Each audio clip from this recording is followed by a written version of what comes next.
Pengungsi Rohingya terus berdatangan ke Indonesia. Yang terbaru, hari Minggu kemarin sedikitnya ada 315 pengungsi Rohingya yang mendarat di Aceh Besar dan Pidi.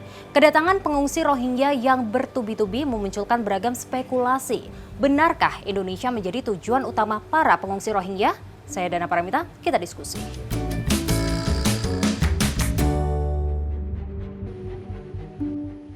Seperti inilah gambaran kedatangan pengungsi Rohingya per kapalnya. Sejak pertengahan November hingga 10 Desember 2023, tercatat ada 9 gelombang pengungsi Rohingya yang terdampar di Aceh, tepatnya di Kabupaten Pidi, Aceh Timur, Aceh Besar, Biren, dan Kota Sabang. Totalnya sudah hampir 1.600 pengungsi Rohingya. Kalau berkali-kali datang ke Indonesia, jadi benarkah Indonesia menjadi tujuan utama para pengungsi Rohingya? Saya melihat bahwa Indonesia sekarang sudah menjadi tujuan bagi etnis Rohingya ya. Awalnya kalau tidak salah tahun 2015-an, pada waktu itu masih Malaysia, dan kalaupun ada yang ke Indonesia itu karena mereka terdampar, lalu kemudian mereka menggunakan papan-papan dari kapal mereka yang pecah begitu ya, untuk akhirnya bisa ditolong oleh nelayan kita.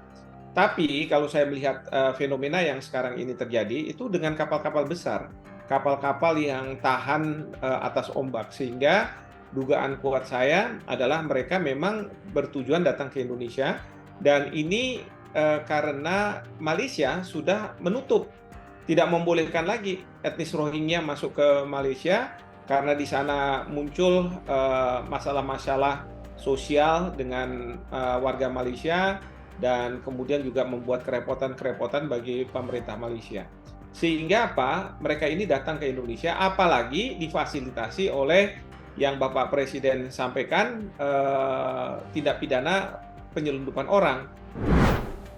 Ya, ada dugaan tindak pidana perdagangan orang di kedatangan Rohingya ini.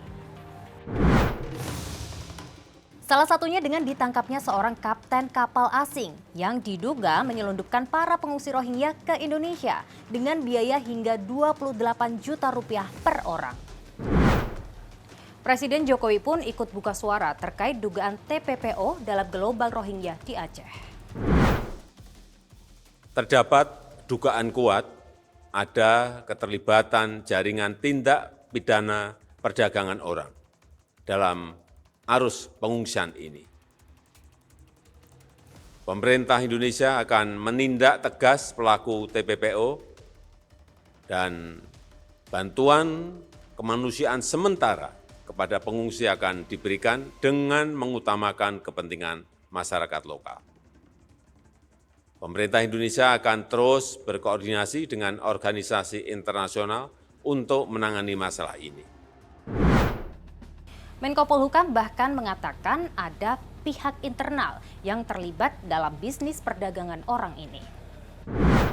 Masalah yang mendasar di Rohingya itu memang ada pihak internal kita yang menjadi bagian atau jaringan TPPO internasional, tim tindak pidana perdagangan orang. Sehingga memang mereka dikirim untuk dijual, seberapa nanti dikirim lagi di mana itu ada sindikatnya. Tapi itu soal hukumnya sudah kita serahkan agar Polri segera menangani itu, karena ketua Satgasnya sekarang bergabung agar lebih efektif.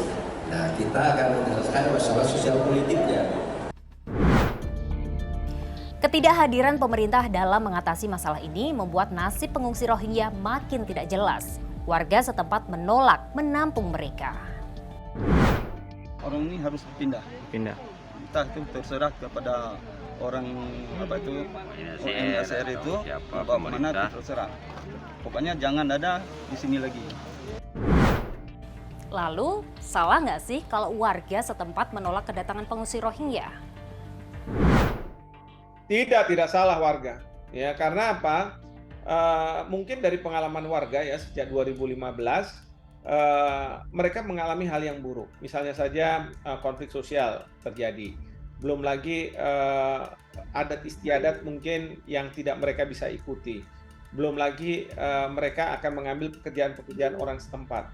belum lagi mereka ingin mendapatkan status pengungsi, dan kalau mendapatkan status pengungsi mereka dibayar, sementara rakyat kita sendiri tidak mendapatkan bayaran apapun ya, kalau misalnya mereka dalam kategori yang miskin lah.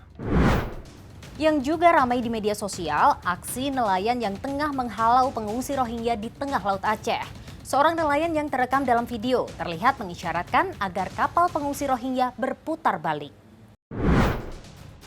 Gara-gara video ini, warganet jadi mempertanyakan pertahanan perairan Indonesia. Pengawasan di laut itu harus diperketat. Penegakan hukum harus dilakukan. Ya, jangan lagi dibiarkan ada oknum-oknum yang bermain di sana. Ya, jadi ini yang harus dilakukan oleh aparat di laut. Apakah itu TNI Angkatan Laut, apakah itu Bakamla, apakah itu Ditjen Imigrasi, apakah itu Polri, semua harus memastikan bahwa tidak akan ada kapal-kapal dari etnis Rohingya yang masuk. Di tengah pro dan kontra pengungsi Rohingya, UNHCR berharap Indonesia tetap pro kemanusiaan. Sebenarnya Undang-Undang Dasar 1945 kita pasal 28 itu mengakui hak pemberian suaka untuk semua orang. Juga di Indonesia kita memiliki Peraturan Presiden nomor 125 tahun 2016 yang di dalamnya juga memaktubkan bagaimana cara-cara penanganan pengungsi apabila mereka datang ke Indonesia. Jadi memang sebenarnya mungkin perlu banyak pemahaman yang lebih luas. Sebenarnya kalau kami lihat di lapangan banyak sekali masyarakat Aceh yang juga suportif dan iba ya, dan ingin menolong pengungsi yang ada di lapangan. Jadi sebenarnya memang sudah ada dan memang ini sebuah tradisi kemanusiaan yang sudah lama sekali diberikan oleh orang Indonesia kepada pengungsi. Jadi gimana? Menjaga keamanan atau melakukan tindak kemanusiaan? Jadi saya mohon kepada para pejabat kita, jangan melihat masalah ini secara naif. Ya, menganggap bahwa kita harus membantu kemanusiaan. Bagaimana mungkin pendatang gelap kita bantu secara kemanusiaan? Mereka belum ditentukan sebagai pengungsi. Mereka belum diverifikasi. Kalau mereka punya catatan kriminal bagaimana? Kan kita nggak tahu. Nah, oleh karena itu saya mohon kepada para pejabat, kepada mungkin penggiat hak asasi manusia melihat masalah ini untuk menjaga kedaulatan kita, keselamatan dari bangsa ini. Seperti itu. Dilema terjebak antara menjaga keamanan atau melakukan tindak kemanusiaan. Kalau kalian gimana? Kita lanjut diskusi di kolom komentar ya.